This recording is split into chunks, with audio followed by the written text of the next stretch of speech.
गुरवे नमः।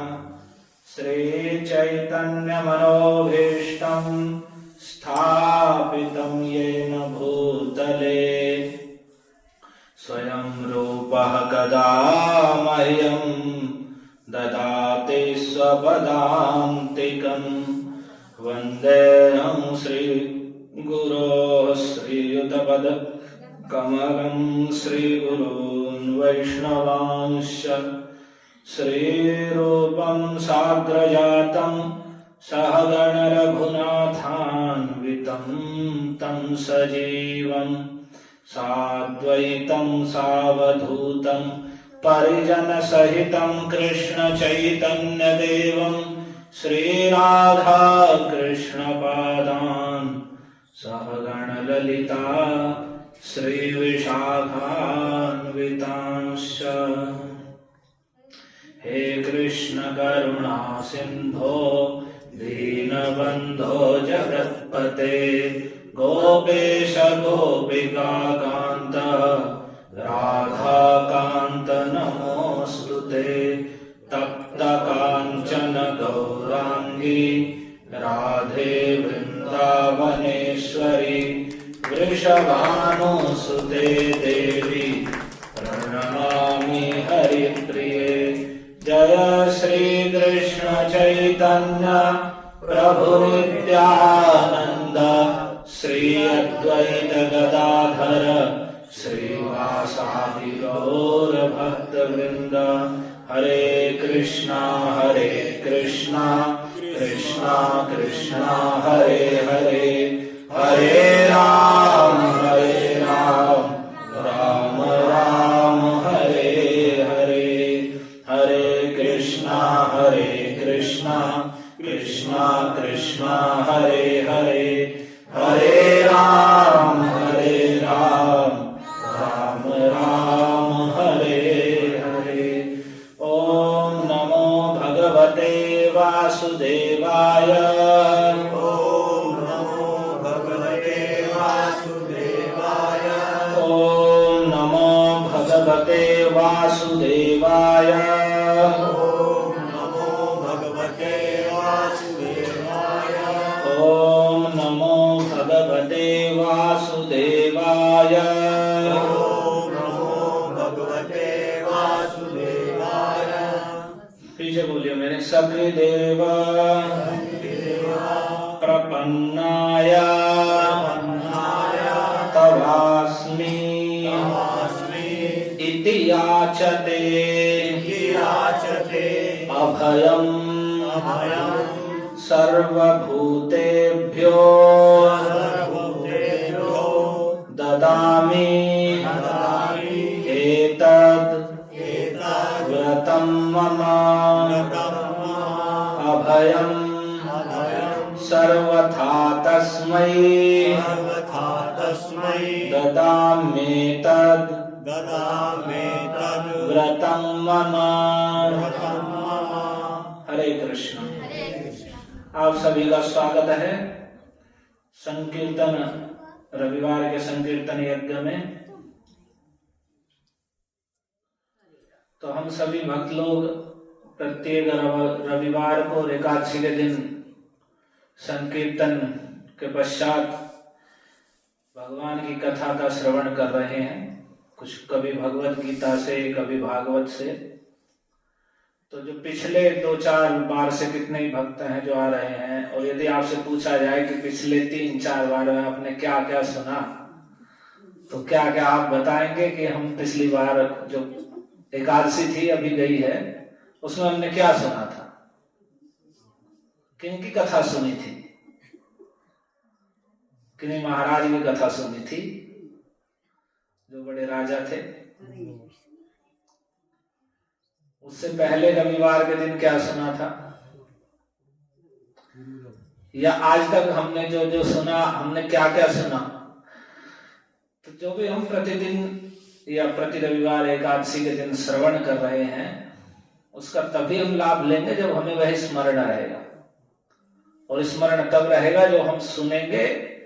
एक तो पुनः पुनः ये मंदिर का चैनल हरे कृष्ण धाम सिसोली पे ये जो भी कथा हो रही है उस पर है उसे आप दोबारा भी सुन सकते हैं।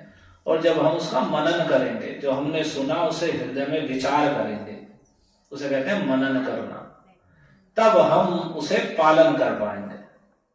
और यदि हम बस सुनेंगे, सुनने का तो लाभ है ही, लेकिन बस सुनकर यहीं छोड़कर चले जाएंगे, तब हम वह जो सुना है हमने उसका पूरा पूरा लाभ नहीं लेंगे, क्योंकि हम फिर जा करके वैसी बातों में लग जाएंगे, फिर भूल जाएंगे, फिर वैसे हो जाएंगे।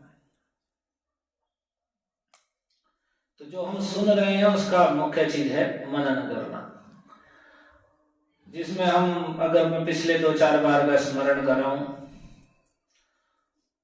तो उसमें पहले हमने एक रविवार में सुना था भगवान को भोग लगाने का महत्व,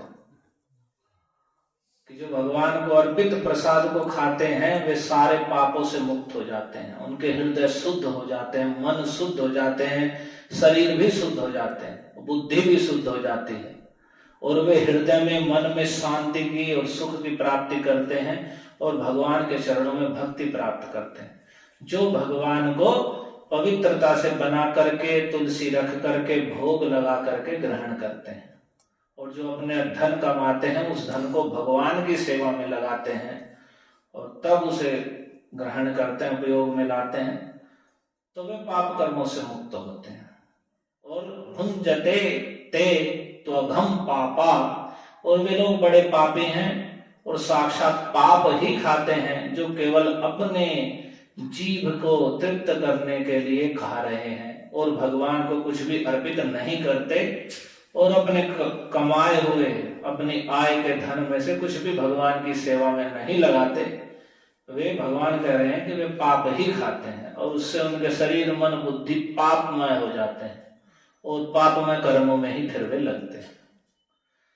तो हम सभी का एक बड़ा महत्वपूर्ण आधार है कि जो हम खा रहे हैं वे क्या खा रहे हैं। यदि हम भगवान का प्रसाद खाएंगे तो हमारे मन बुद्धि शुद्ध होंगे, और यदि हम जहां तहां का उल्टा सीधा, और आजकल तो वैसे भी बहुत प्रकार से उल्टा सीधा आ रहा है, जो भी हम पैकेट में खा रहे हैं और बच्चों को खिला रहे हैं वो तो सब विष आ रहा है, उसमें इतने केमिकल और क्या क्या आ रहे हैं, और लोग उन्हें खिला रहे हैं बच्चों को, ये खा लो, दुकान पे से कुरकुरे खा लो, ये खा लो, वो खा लो। और कितनी घटनाएं ऐसी आ रही हैं कि कुरकुरे, चिप्स और ये सब खा खा करके आंतों में कितने छिद्र हो गए हैं, किसी की मृत्यु हो गई है केवल चिप्स खाने से, कुरकुरे खाने से। और फिर भी माता पिता अंधे हैं, प्रतिदिन कुछ ना कुछ बाहर का वे स्वयं भी खा रहे हैं और बच्चों को भी खिला रहे हैं। तो वो तो पाप में तो है ही, वो तो शरीर के लिए भी शुभकारी नहीं है। तो ऐसी वस्तुएं बाहर की कभी ना खानी चाहिए और ना खिलानी चाहिए, बच्चों को तो विशेषकर।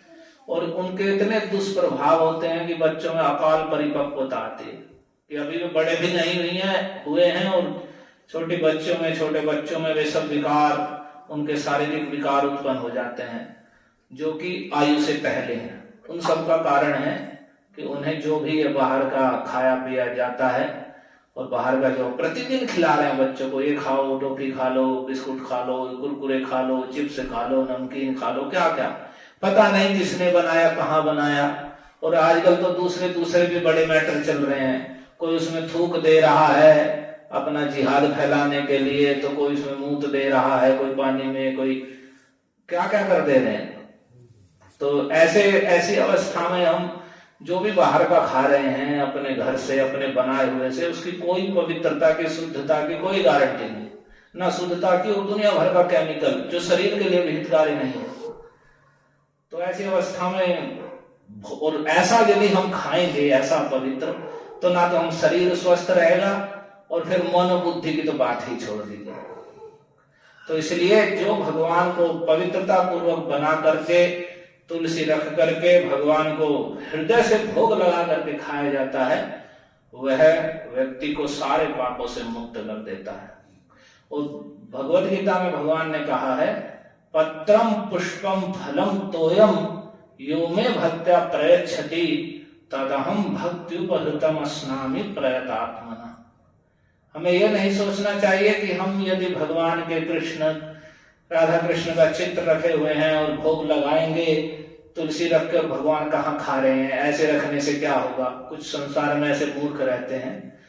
तो हमें उस चीज की चिंता नहीं करनी है कि हमने भगवान को रखा और वो खाया नहीं है, भगवान ने वह ग्रहण कर लिया है। क्योंकि भगवद गीता में भगवान ने साफ कहा है कि जो शुद्ध हृदय से, सच्चे मन से, प्रेम पूर्वक भक्ति से मुझे तुलसी पत्र, फल, फूल, जल अर्पित करते हैं तो मैं उसे साक्षात रूप से ग्रहण करता हूं। लेकिन ग्रहण उसका करता हूं जो शुद्ध हृदय से भक्ति पूर्वक अर्पित करता है। चाहे वो एक तुलसी पत्र भी अर्पित करे, थोड़ा जल करे, फल अर्पित करे या पुष्प चढ़ाए, फूल चढ़ाए, तो उन सबको मैं निश्चित रूप से, साक्षात रूप से ग्रहण करता हूं। कभी भी ऐसा विचार नहीं करना चाहिए कि हम हृदय से यदि भगवान की सेवा या भोग अर्पित कर रहे हैं कि भगवान ने ग्रहण नहीं किया। हाँ, हम केवल दिखावा करेंगे और भक्ति से हीन रहेंगे और मन में विश्वास रहित रहेंगे, तब की बात अलग है। लेकिन यदि हम भगवान का ऐसे भी स्मरण करेंगे ना कि हम कहीं ऐसी परिस्थिति में भोग नहीं लगा सकते, ऐसे भी भोजन को स्मरण करेंगे, भगवान को अर्पित करेंगे, तो भगवान उसे भी ग्रहण करते हैं। क्योंकि